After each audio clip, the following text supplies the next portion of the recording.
ঐতিহ্যবাহী সুস্বাদু আখের রস তৈরির ক্ষেত্রে প্রথমে আখ বাগান থেকে আখ কর্তন করা হয়। কর্তনকৃত আখগুলোকে নেওয়া হয় আখ কাটার মেশিনে।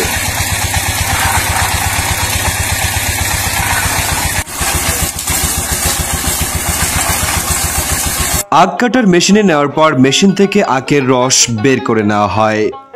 দীর্ঘ এই প্রক্রিয়ায় আখের রস বের করে নেওয়ার পর আখের রসটি রাখা হয় ছোট্ট একটি পাত্রে। পাত্র থেকে রসগুলো পরবর্তী সময়ে চুলায় স্থানান্তর করা হয়। আখের রসগুলোকে চুলায় দেওয়ার পরেই আনুমানিক 30 থেকে 50 মিনিট সেটাকে জ্বালানো হয়। প্রয়োজনীয় পরিমাণ তাপ দিয়ে সেটাকে জ্বালানোর পরই আস্তে আস্তে রূপ নেয় ঘনীকৃত মন্ডে।